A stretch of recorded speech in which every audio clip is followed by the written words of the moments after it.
जय मां समलेई कलामाटी क्लस्टर एक एफएलएन कर्मशाला आयोजित होता एथिरे आमे छात्र छात्री और अभिभावक मानक स्वागत कलु। प्रथमे विभिन्न विद्यालय 10 टी लेखाएं छात्र छात्री और सेमानंकर अभिभावक आसीथिले।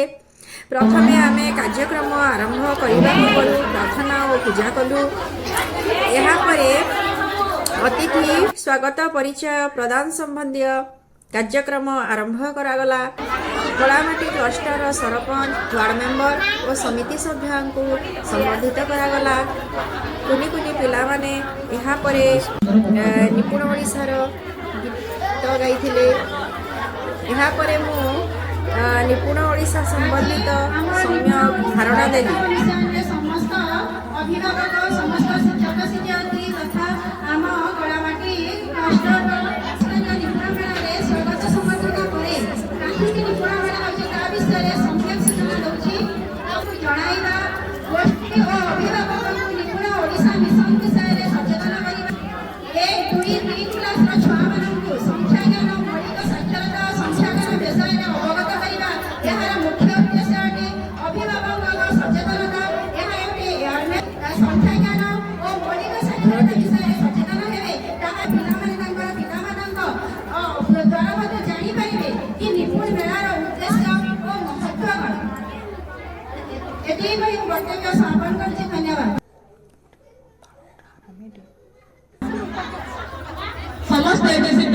यहाँ पर निपुण ओडिशार शपथ पाठ समस्ते मिलिमिशिकी कलु। समस्ते हाथ कर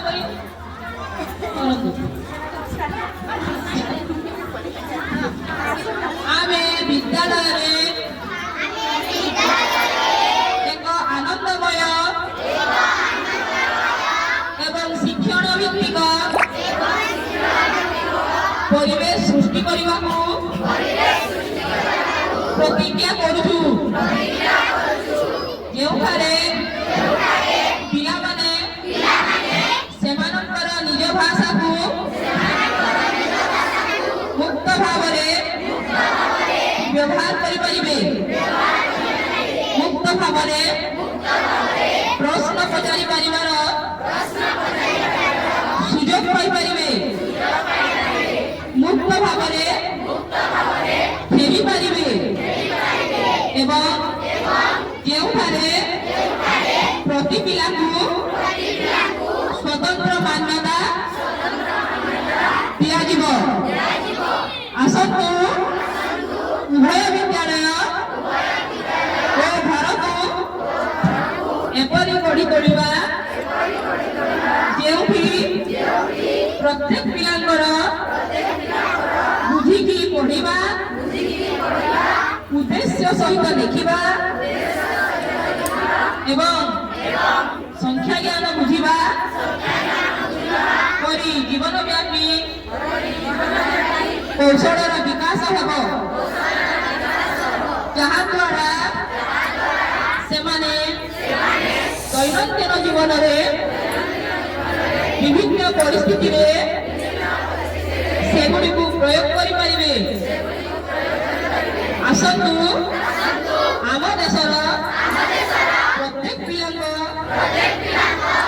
शिक्षा अर्थपूर्ण एवं आनंदमय प्रयास करवा। प्रत्येक पिला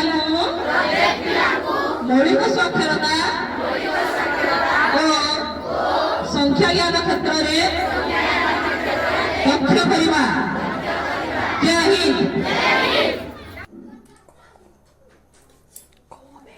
यहाँ पर निपुण ओडिशार संगीत गान गोटी गोटी पिला द्वारा अभिनय करागला।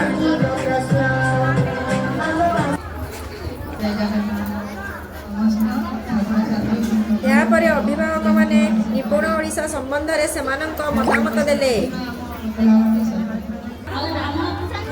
प्राथमिक सरकारी विद्यालय आमे आसीलु आउ हमर के 10 आसीछु सेमाने किछि ज्ञान देखाबे किछि ताका डेवलपमेंट देखाबे बेसी किछि तने जानि भाषा प्रश्न आशीर्वाद जते भी टीचर बने अछन फ्रामा गार्डियन बने अछन आम कलामाटीर सरपंच ସମସ୍ତଙ୍କୁ ସରକାରକେ আর সে সরকারর যোজনাকে আমি କଳାମାଟି ସରପଞ୍ଚ ମଧ୍ୟ ଏଫଏଲଏନ୍ ମେଳା ସମ୍ବନ୍ଧରେ ଧାରଣା ଦେଲେ। আমার কাম আমার প্যারেন্ট মেম্বর আমার অভিভাবক ମାନଙ୍କ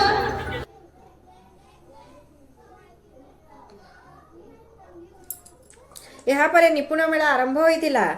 ଏଥିରେ ଭାଷା ଅନ୍ତର୍ଗତ ଓ ବିଭିନ୍ନ ପ୍ରକାର ସଂଖ୍ୟାୟନ ସମ୍ବନ୍ଧିତ ଅଭିନବ ଟିଏଲଏମ୍ ଓ ଭାଷା ଅନ୍ତର୍ଗତ ସାକ୍ଷରତା ନିମନ୍ତେ ଅନେକ ପ୍ରକାରର ଟିଏଲଏମ୍, ସଂଖ୍ୟାଜ୍ଞାନ ସମ୍ବନ୍ଧିତ ଟିଏଲଏମ୍, ପ୍ରଥମ, ଦ୍ୱିତୀୟ ଓ ତୃତୀୟ ଶ୍ରେଣୀର ପିଲାମାନେ ଯେପରି ବୁଝିପାରିବେ ଅନେକ ପ୍ରକାରର ଟିଏଲଏମ୍ ପ୍ରଦର୍ଶିତ ହୋଇଥିଲା।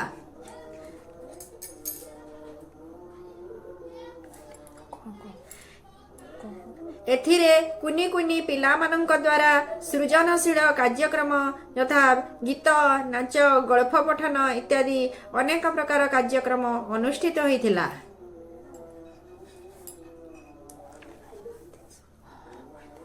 କାର୍ଯ୍ୟକ୍ରମରେ ପାଖାପାଖି 300 ଲୋକ ଥିଲେ। ସେମାନଙ୍କୁ ଖାଦ୍ୟରେ ଆପ୍ୟାୟିତ କରାଯାଇଥିଲା। ଶେଷରେ ଛାତ୍ରଛାତ୍ରୀଙ୍କୁ ସାର୍ଟିଫିକେଟ ପ୍ରଦାନ କରାଯାଇଥିଲା।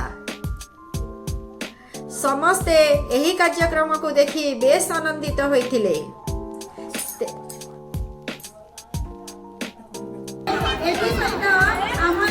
ତେବେ ଶେଷରେ ଆଜି ପାଇଁ ଧନ୍ୟବାଦ। ଏତିକି। ନମସ୍କାର।